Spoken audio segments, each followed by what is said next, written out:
Oi, gente, tudo bem com vocês? Espero que sim. Hoje, no filme da semana, nós não temos um filme da semana, nós temos 3 filmes da semana. É uma trilogia, é a trilogia Antes, que eu particularmente não gosto muito desse nome, nem em inglês, que é a trilogia Before, ou Before Trilogy, se você quiser manter a frase inteira em inglês. Eu acho que fica estranho também, então eu gosto de chamar de trilogia do Antes do Amanhecer. Que é isso. O pessoal já sabe, né? Quem sabe, sabe. Quem não sabe, continua sem saber do filme do Antes do Amanhecer e suas continuações. No episódio do Guilty Pleasure, eu comentei que tinha preconceito com um filme romântico quando eu era mais nova. Mas isso acabou me privando de assistir ótimos filmes. Mas talvez isso tenha sido bom, porque eu não fiquei idealizando um relacionamento que não existe numa época.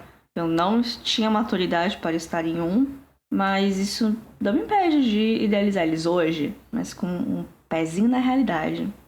Mas eu tenho certeza que daqui, sei lá, 4, 5 anos eu talvez pegue esses episódios pra ouvir e me ache boba. Discorde de tudo que eu falo. Ou talvez não discordar, mas achar que, sei lá, minha abordagem foi rasa e imatura, talvez. Né? Eu sempre gosto de falar que eu estou na minha fase mais madura da minha vida, mas é claro, eu estou ficando cada dia mais velha. Então, estamos todos, né? Mas enfim, a trilogia do Antes do Amanhecer. Eu assisti o Antes do Amanhecer pela primeira vez ano passado, e os outros, as continuações, eu assisti essa semana. Eu vi o 2 e o 3 um seguido do outro, e eu não recomendo isso. Se você ainda não assistiu esses filmes, assiste um em cada dia. Não assiste seguido. Porque eu acho que assim você consegue absorver melhor cada filme e curtir mais eles, assim. E são filmes rápidos. O segundo tem 1h20, os outros devem ter 1h40, eles são super curtos. Os filmes são o Antes do Amanhecer, ele é de 1995. O Antes do Pôr do Sol, ou Antes do Anoitecer, já vi dos dois jeitos, que é de 2004. E o Antes da Meia-Noite, que é de 2013. Os 3 filmes, eles contam a história de um casal. Né? O mesmo casal, sempre com intervalo de 9 anos entre as histórias, que é o tempo que passa entre os lançamentos do filme. E a história desse casal, como que eles lidam com coisas em diferentes momentos da vida. Os 3 filmes, eles são dirigidos pelo Richard Linklater e estrelados pelo Ethan Hawke e pela Julie Delpy como casal principal. O filme está disponível para aluguel digital em algumas plataformas.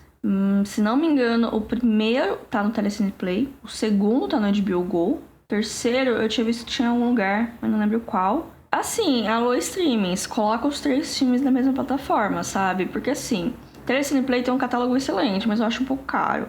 A HBO Go, eu ainda tenho ressentimentos da época de Game of Thrones. E olha que eu nem tinha conta, eu usava uma conta do meu cunhado. Aqueles momentos, né? Infelizmente não tenho dinheiro para assinar todos os streamings, então eu preciso fazer escolhas, né? E eu acredito que essa seja a realidade de boa parte da população brasileira, né? A gente não saiu de um momento de ter um monte de canal a cabo para ter um monte de streaming, né? A gente precisa escolher o que dá. E eu só tenho a Amazon porque é barata, porque a plataforma é confusíssima a interface dela. Mas enfim, os filmes.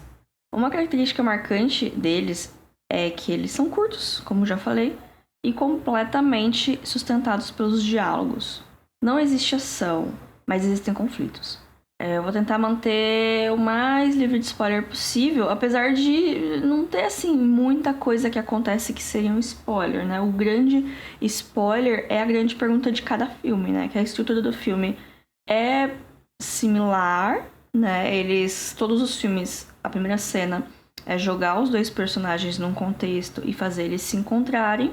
E aí eles ficam andando e conversando, e durante o filme inteiro você se pergunta: eles vão terminar juntos? E isso é respondido na última cena, na verdade, nos últimos segundos do filme. E aí esse pra mim é o grande spoiler do filme, se é saber se eles vão ficar juntos ou não. O que acontece é coisas que acontecem, existem alguns conflitos, que aí talvez seja algum spoiler do que tá acontecendo na vida de cada um, né? Porque está acontecendo alguma coisa, meio que você consegue saber a resposta do filme anterior pelo que tá acontecendo na história deles no atual filme, né? Então, confuso, talvez, se você não assistiu o filme. Se você assistiu o filme, você sabe o que eu tô falando.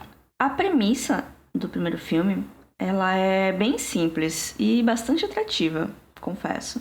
São 2 jovens, um rapaz americano chamado Jesse e uma moça francesa chamada Celine. eles estão numa viagem de trem na Europa e eles acabam se conhecendo, começam a conversar. Aí quando o trem tá chegando em Viena, o Jesse vira pra moça e faz uma proposta. Ele tem que pegar um avião no dia seguinte de manhã. Isso é no fim da tarde, mais ou menos. E ele não tem dinheiro pra ficar no hotel. Então ele convida a Celine pra descer com ele na cidade e continuar a conversa, pra matar o tempo. Ela, por incrível que pareça, topa. Eu não sei se eu contextualizei, mas eles são jovens de 23 anos, mais ou menos. E eu não sei se eu toparia uma situação dessa com 23 anos, mas ok. Com menos, talvez? Não sei. Faz tanto tempo que eu nem lembro mais. Bom, mas aí é que começa o filme. É 1h30 dos dois andando por Viena, enquanto o dia vira noite e conversando sem parar. Os assuntos são variados, eles conversam sobre filosofia, eles conversam sobre vida após a morte, os desejos para essa vida independente que tá começando, né? Eles estão... Eu não sei se eles estão terminando a faculdade ou já acabaram de terminar a faculdade, mas saíram de casa, então tem esse gostinho da liberdade de começar a sua própria vida. E também um tema principal na conversa é o medo deles se tornarem os pais dele. Eu acho que é o medo de todo jovem, né? Se complica mais quando você percebe que tá virando eles, sem querer. O inconsciente é uma coisa doida, né? E é claro que vai se desenrolar um romance entre os dois. Pra mim, esses filmes, eles são os filmes mais românticos que eu já vi, assim, em questão de romance, sem ser açucarado demais, sem ser uma coisa muito pegajosa, mas sem ser uma novela com dramas e complicações. Ao mesmo tempo que é simples, não é, sabe? É isso que eu gosto. Parece uma história que alguém me contaria e alguma coisa que daria pra acontecer na vida real, sabe? Mas de um jeito escalado num nível um pouquinho mais fantástico. Talvez por se passar na Europa, ser uma coisa bem longe da gente, tipo trem e tal. Mas, enfim, né? O filme é sobre essas duas pessoas jovens e bonitas andando por Viena, uma cidade bonita, e conversando. Maravilhoso. O segundo filme, o Antes do Anoitecer, é meu favorito. Ele se passa 9 anos depois do primeiro, né? Se passa no começo dos anos 2000. O foco é no mesmo casal. Só que dessa vez eles estão andando e conversando em Paris. E dessa vez também, ao contrário do primeiro filme, que ele se passa numa noite, assim, no intervalo de umas 12 horas, sei lá, das 8 da noite até as 8 da manhã, alguma coisa assim. Aqui, no segundo filme, a duração do filme é a duração do tempo do filme. Então, o filme todo ele se passa nesse intervalo de 1h20, antes do pôr do sol. Então, é o fim de uma tarde de verão em Paris. Então, o filme todo tem essa aura meio dourada, sabe? Da Golden Hour, que os fotógrafos adoram. Então, é bem bonito, assim. O foco não é tanto na cidade, que nem Viena, que eles vão andando e vão nos lugares turísticos e sentam lá na escadaria da catedral. Em Paris, eles estão mais num lugar... Não parece tão turístico, mas são aquelas ruas antigas, estreitinhas, que eles vão andando assim. Só que a câmera foca tão mais neles do que na paisagem em volta, que você até esquece que eles estão em Paris. Tipo, eles estão andando numa cidade europeia, é bem claro que é uma cidade europeia, com essa luz linda e conversando. Inclusive, tem cenas longuíssimas deles andando e conversando. A maior tem 11 minutos, então é uma cena de 11 minutos sem corte nenhum, deles andando e conversando e a câmera seguindo eles. E é maravilhoso, porque você fica pensando na quantidade de ensaio pra você fazer uma cena dessa e acertar num take só, sabe? Não é fácil. Ainda mais que eu tava lendo as curiosidades e os filmes, eles foram gravados em pouquíssimo tempo. Eu acho que o segundo foi 15 dias, o terceiro foi mais ou menos... Os outros foram mais ou menos isso também. Assim, 15 dias pra gravar um filme é pouquíssimo. Pouquíssimo, pouquíssimo. E esse segundo filme, ele tem um agravante que o diretor, ele só queria gravar em horários semelhantes ao do filme. Então, só nessa janela de fim de tarde, pra ter essa luz. Porque a maioria das cenas são externas, né? São na rua. Então, você precisa dessa luz natural. Não importa o quanto de iluminação que você levar, não vai ter o mesmo efeito de uma luz natural. Então, foi gravado em 15 dias, mas ele só tinha uma janela de, sei lá, umas 3 horas por dia pra gravar, sabe? Então, ainda fica mais perfeito quando você olha, porque realmente parece que eles sentaram num dia e gravaram tudo de uma vez, sabe? Essa é a magia do cinema. E é bem curioso que vários assuntos que são abordados no primeiro filme, entre eles, conversando, são abordados aqui de novo, de uma maneira casual, assim, é bem orgânico a conversa deles, mas você percebe que alguns tópicos eles mudaram de opinião. Eles pensam alguma coisa diferente do que eles pensavam no primeiro filme. E eu acho isso curioso, porque isso é perfeitamente normal, né? Nós estamos sempre mudando. Hoje eu sou uma pessoa completamente diferente do que eu era 9 anos atrás. E tudo bem, é normal. Na verdade, é a melhor coisa, a gente sempre tá em constante mudança, né? Outra coisa que dá pra perceber pela passagem do tempo, além de, claro, você vê que os atores, eles estão mais velhos, mas não estão tão mais velhos porque eles têm acho que eles têm 32 anos nesse filme. Aí você vê que eles não têm mais 20, né? É nítido isso. E também a conversa, o jeito de conversar muda, as preocupações são outras, né? As rotinas são outras. O trabalho acaba ocupando uma parte muito grande da vida deles e a preocupação com isso. Existe aquele ar de eu não sou mais imaturo, eu não sou mais bobinho, mas também tem um espaço para acreditar um pouquinho em mágica e não ser completamente amargurado pelas dificuldades da vida, né? Tem todo aquele negócio de eu não tenho muita certeza do que eu tô fazendo, mas todo mundo à minha volta parece que sabe o que tá fazendo e está sendo muito bom nisso, menos eu, sabe? Que é uma coisa que permeia muito, assim. Não sei se é uma coisa que todo mundo, quando chega mais ou menos na cidade, pensa. Eu já estou pensando nisso já tem uns 2 anos, assim. Mas essa crise, né, de chegar nos 30 e você achar que você precisa ter a sua vida toda descoberta e ter um plano de carreira e, na verdade, você não sabe direito se tá feliz no emprego, na carreira que você escolheu, mas todo mundo parece estar e você não tá, então você falhou, sabe? Ou talvez seja só eu interpretando demais no filme e colocando meus próprios problemas pessoais nisso. Mas enfim. Curioso que eu tava conversando com a minha prima outro dia sobre esses filmes, né? E era uma época que eu só tinha assistido o primeiro. Eu não tinha visto os outros 2 ainda e ela já tinha visto todos. A minha prima é alguns anos mais nova que eu. E ela tá na faculdade agora. E ela disse que o filme favorito dela, dos 3, é o primeiro. Agora que eu vi todos, eu percebi que o meu favorito agora é justamente o segundo. Por esses motivos que eu acabei de falar, né? Principalmente pela maturidade, entre aspas, bem aspas mesmo, dos personagens. Os personagens do filme têm 32 anos, eu tenho 27.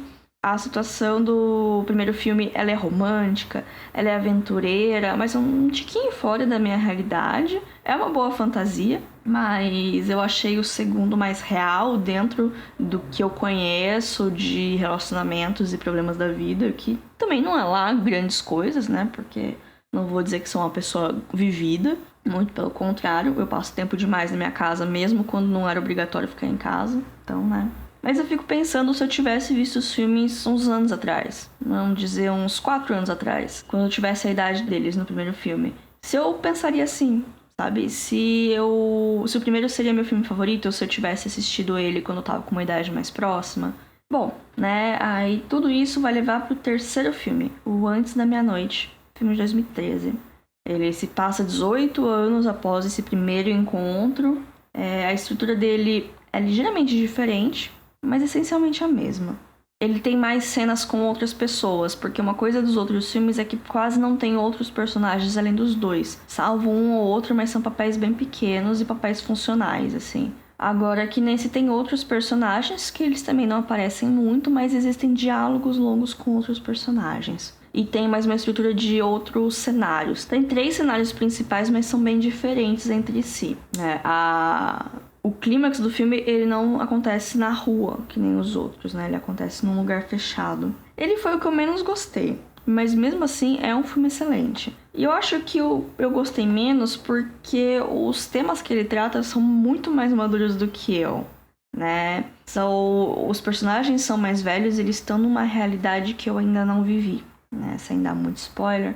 Mas uma realidade de filhos, de relacionamentos longos e tal, que por mais que eu tenha empatia por, é diferente dos outros, sabe? Que os outros é como se fosse etapas da minha vida que eu já vivi ou estou vivendo e essa ainda não. E não sei, não quero dar spoiler, mas fico triste. Eu chorei em todos os filmes. E nem sempre foi choro de tristeza. Em muitos deles, principalmente no 2, foi choro de emoção mesmo. Porque eu sou dessas, eu vejo uma coisa que me emociona e eu começo a chorar. E chorar, e chorar, e chorar.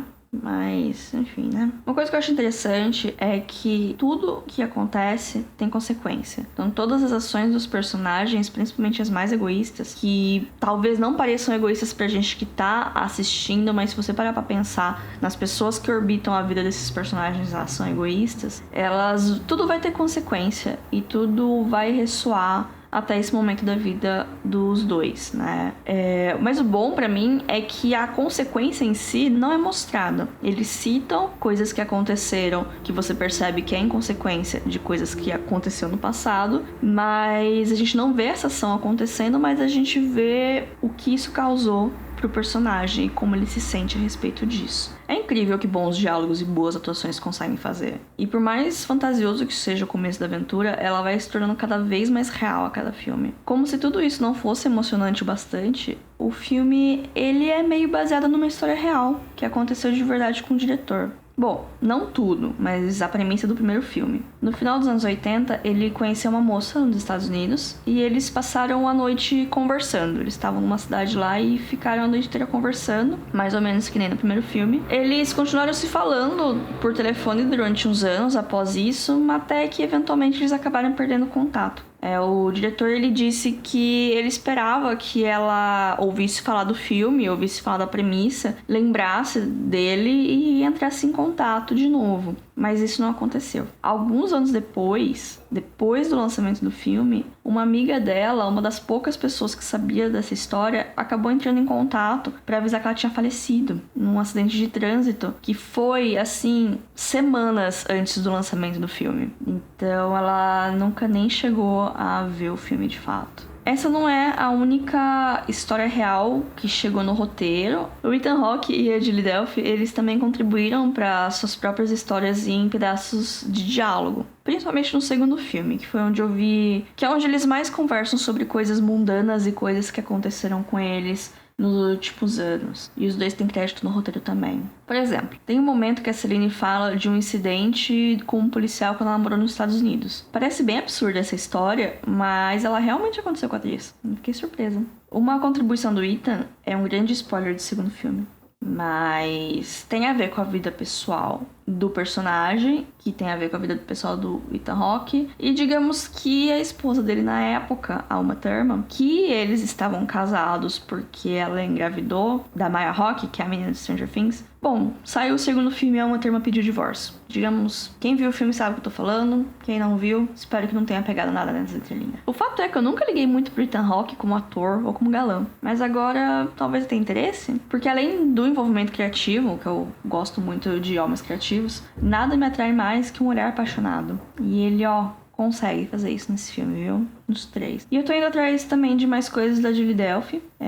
Alguém tem recomendação de outros filmes desses atores pra eu dar uma olhada? Me conta lá no Instagram, @filme.da.semana. Eu gosto de receber indicações. Bom, pra finalizar, minhas cenas favoritas de cada filme, no Antes do Amanhecer, é a cena da loja de disco. A hora que eles estão na cabine, escutando uma música que eu não sei nem que música que é, nem quem canta, mas eles estão lá. E essa cena é linda, linda, linda, linda. E é uma cena longa, assim, só deles quietos ouvindo música e meio que se olhando, sem falar nada. É arte. O segundo filme, o Antes do Pôr do Sol, é a última cena. O filme todo é perfeito, mas a última cena, antes da meia-noite, eu também escolho a cena final, porque a cena final me dá esperança. E eu espero ter interpretado ela da maneira correta. Como eu fiz uma pesquisa e eu não achei nenhum vídeo ou artigo caça-cliques escrito o que realmente significa o final de Antes da Meia-Noite, como eu não achei nada do tipo, eu acredito que estou no caminho certo e não tinha outras interpretações além da minha.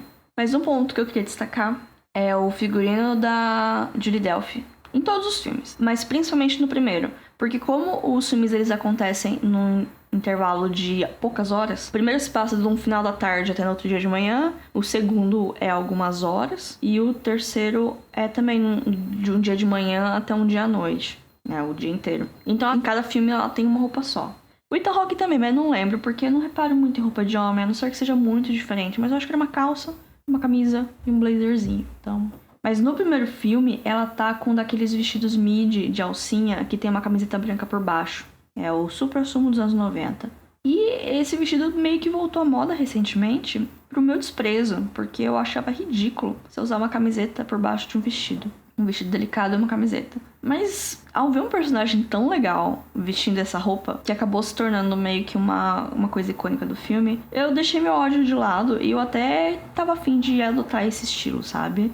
Até porque eu acho legal a combinação de itens delicados com itens um pouco mais rústicos pra criar um contraste, porque eu não acho que eu sou uma pessoa 100% delicada e nem uma pessoa 100% rústica, então eu gosto de misturar itens diferentes pra criar um look diferente, sabe? Que seja delicado que nem eu sou, mas também não 100% delicado, porque não sou também. Sei lá. Já no segundo filme, ela tá com uma calça jeans e uma bata. Daquelas que são mais larguinhas e atrás elas são abertas assim na parte de baixo até mais ou menos a linha de sutiã, sabe? Então bate o vento e aquela parte da frente meio que dá uma voadinha. E também faz combo com uma peça do começo dos anos 2000, que é o jeans de cintura baixa. Então a hora que você senta, além do jeans abaixar, aquela blusa deixa assim as suas costas e aquela partezinha da bunda à vista. Ela nem pra cobrir serve. Essa moda é sim uma aberração e nada vai me convencer do contrário. O pior é que eu demorei pra perceber que era daquelas batas, porque ela tava só de frente e aí eu não percebi. Eu achava que era uma blusa mais larguinha, mas eu não vi que tava aberta atrás. Aí eu lembrei que eu acho que eu tinha umas blusas daquela na minha tenra idade de 13 anos. Eu não sei por que eu usava aquilo, porque não fazia muito sentido. Eu não gostava muito de usar roupa cavada naquela época. Eu gostava de bata porque era folgadinho, né? Eu sempre fui complexada com o meu corpo, então eu achava que usar roupa folgada ia ser melhor, mas aquela abertura atrás, ela meio que acabava com tudo, sabe? Apesar que, assim, mostrar as costas lá em casa era tudo bem. Eu não podia mostrar a barriga,